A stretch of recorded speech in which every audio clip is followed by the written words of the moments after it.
السلام علیکم ورحمۃ اللہ وبرکاتہ۔ بسم اللہ الرحمن الرحیم۔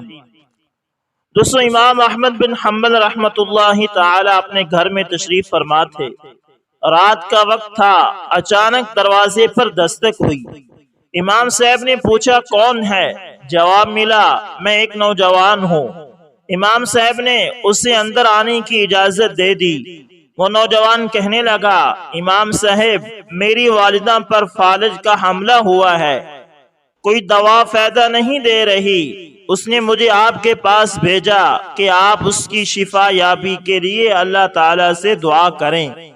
امام صاحب نے نوجوان سے کہا، آپ لوگوں سے کس نے کہا کہ میں مستجاب الدعوات ہوں؟ اپنی ماں کے پاس جاؤ اور اس سے کہو وہ ہمارے لیے دعا کرے۔ وہ نوجوان روتا ہوا چل دیا، اسے بڑی مایوسی ہوئی۔ اچانک امام صاحب کی والدہ محترمہ کی اس نوجوان پر نظر پڑی۔ انہوں نے پوچھا، بیٹے کیوں رو رہے ہو؟ اس نے جواب دیا، اماں جان میں نے اپنی والدہ کے لیے امام صاحب سے دعا کی درخواست کی تھی، لیکن امام صاحب نے دعا نہیں کی۔ امام صاحب کی والدہ محترمہ کہنے لگی، اطمینان سے اپنی والدہ کے پاس جاؤ، میں نے احمد بن حنبل کو تمہاری والدہ کے لیے دعا کرتے ہوئے سنا ہے۔ یہ سن کر وہ نوجوان اپنے گھر کی طرف چل دیا۔ جب اس نے دروازے پر دستک دی تو اس نے دیکھا کہ والدہ کی طبیعت سنبھل چکی ہے۔ اللہ تعالی نے امام احمد بن حنبل رحمۃ اللہ تعالی کی دعا کی برکت سے اسے شفا یاب کر دیا ہے۔ اللہ اکبر، اللہ اکبر۔ دوستو، بزرگوں کی دعاؤں میں بڑی طاقت ہوتی ہے، بزرگوں سے دعائیں کرایا کریں۔ دوستو، اسی طرح میں مکہ مکرمہ کی ایک مسجد میں نماز ادا کر رہا تھا۔ میرے پاس مکہ کے دو نوجوان آئے اور کہنے لگے، آپ ہسپتال میں ہماری بھائی کو دیکھیں، اسے ایسا مرض لاحق ہے جو ڈاکٹروں کی سمجھ سے باہر ہے، اس کا جگر خراب ہے اور ہاتھ پاؤں مفلوج ہو چکے ہیں۔ ڈاکٹروں کا کہنا ہے کہ یہ دونوں مرض ناقابل علاج ہیں۔ میں نے انہیں بتایا میں ہسپتال میں نہیں جاتا کیونکہ ڈاکٹر اس بات پر اعتراض کرتے ہیں اور میں کسی ناخوشگوار واقعے سے بچنا چاہتا ہوں، آپ اسے میرے گھر یا مسجد میں لے آئیں۔ دونوں بھائی کہنے لگے، ہم آپ کو قطعاً زحمت نہ دیتے، لیکن مریض کی کیفیت ایسی ہے کہ اسے یہاں لانا ممکن ہی نہیں۔ میں نے رات کے وقت ان کے ساتھ جانے کا وعدہ کر لیا۔ رات کو جب ہم مریض کے پاس پہنچے، وہ رنج و الم اور اذیت و بے بسی کی تصویر بنا ہوا تھا اور اپنی جگر کی تکلیف کی وجہ سے کرا رہا تھا، جبکہ اس کے ہاتھ پاؤں بالکل بے حس و حرکت تھے، ان میں زندگی کے کوئی آثار نہیں تھے۔ میں نے اس کا حال احوال پوچھا اور اسے تسلی دی کہ اللہ تعالیٰ اسے شفا دے گا۔ پھر میں نے قرآن مجید کی تلاوت شروع کر دی۔ ابھی میں اپنی تلاوت کے نصف میں پہنچا تھا کہ اچانک اس کے ہاتھوں نے تیزی سے حرکت کرنا شروع کر دی۔ یہ دیکھ کر اس کا ایک بھائی حیرت سے چلا اٹھا، اللہ اکبر، اللہ اکبر، اس کے ہاتھوں نے حرکت کرنی شروع کر دی ہے۔ میں نے اپنی تلاوت کی رفتار بڑھا دی، ہاتھوں نے اور زیادہ تیز حرکت کرنی شروع کر دی۔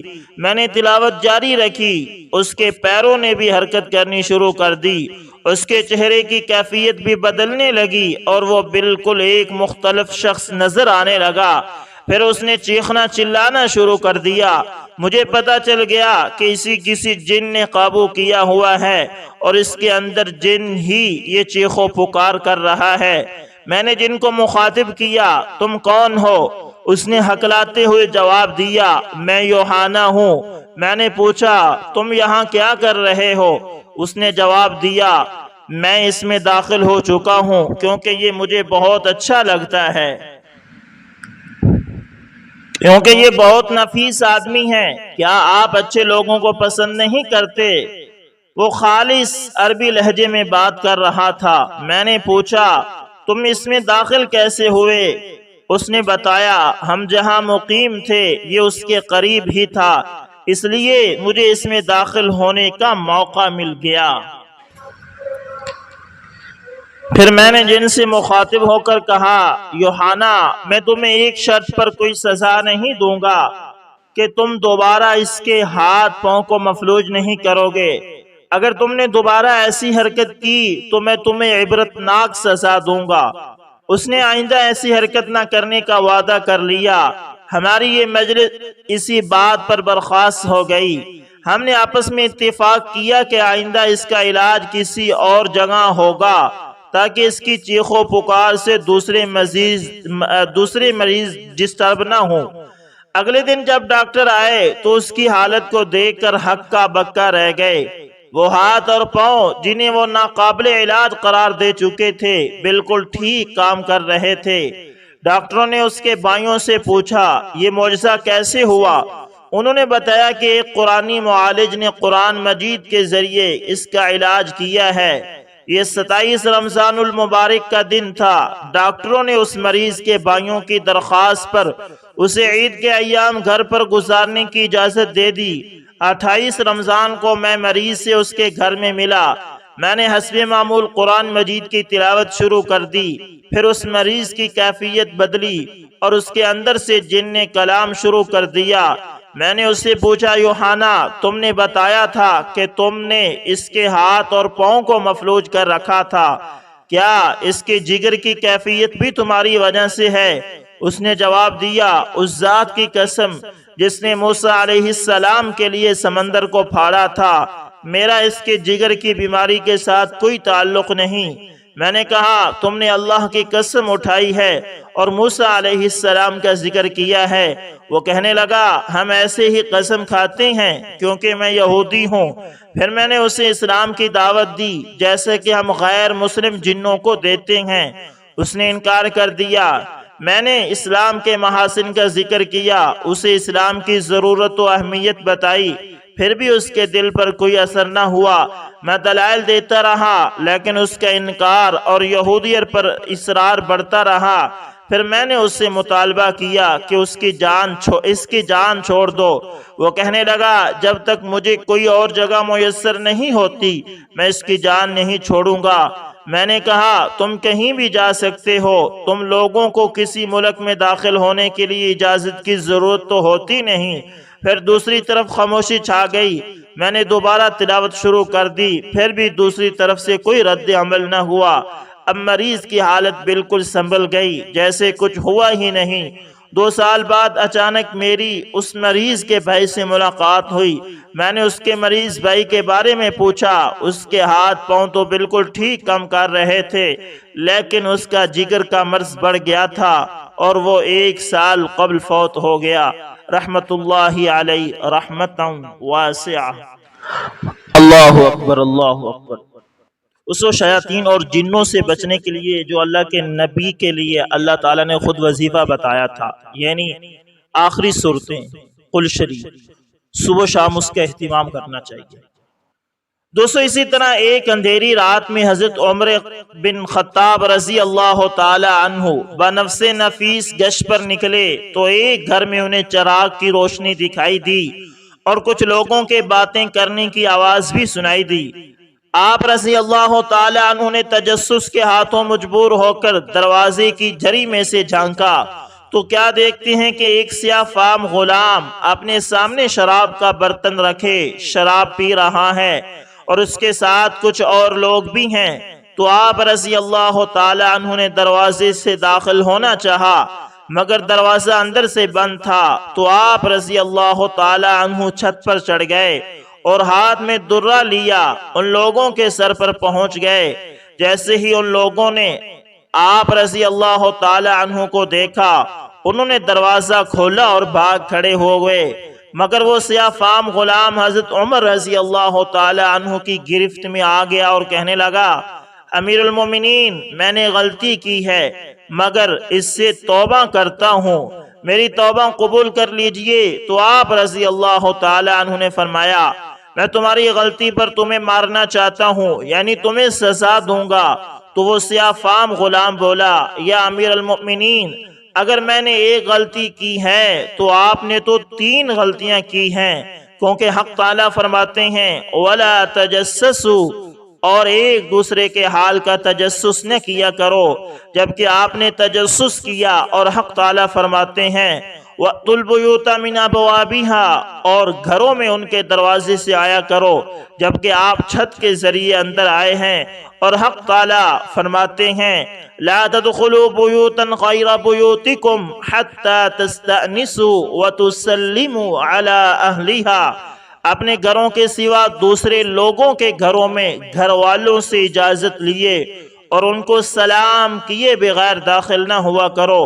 جبکہ آپ داخل ہوئے اور سلام بھی نہیں کیا تو ان چیزوں کو اس کے ساتھ برابر کر دیں، اور میں اللہ سے سچی توبہ کرتا ہوں کہ دوبارہ یہ حرکت کبھی نہیں کروں گا۔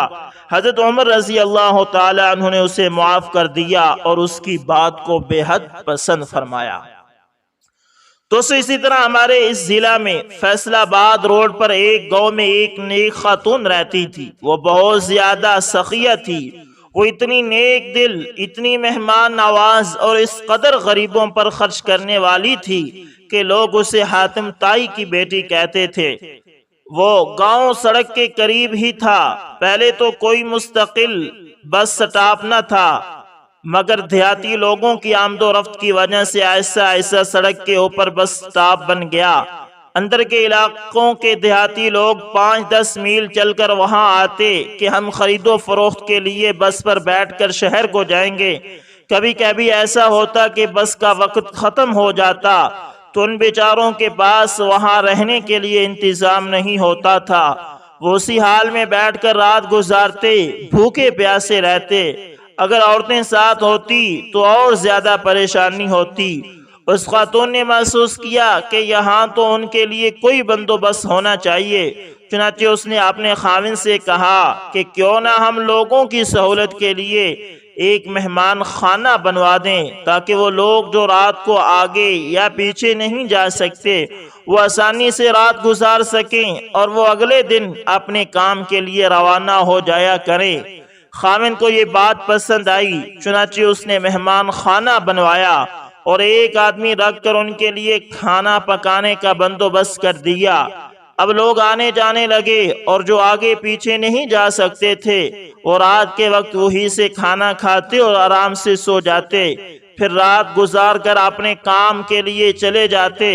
ان میں سے کئی لوگ تلبیس ابلیس کی وجہ سے خیر خواہ بھی بن جاتے ہیں۔ چنانچہ ایک خیر خواہ نے اس کے خاوند کو یہ مشورہ دیا کہ آپ کی بیوی تو آپ کو کنگال کر دے گی، روزانہ اتنا پکتا ہے اور فالتو لوگ آ کر کھا جاتے ہیں، ایسی سخاوت کا کیا فائدہ؟ جب دوستوں نے خاوند کو بار بار یہ مشورہ دیا تو خاوند کے دل میں بھی یہ بات آ گئی کہ بھائی یہ تو واقعی لوگوں نے تماشا بنا لیا ہے۔ چنانچہ اس نے ایک دن فیصلہ کر لیا کہ مہمان خانہ بند کر دیا جائے۔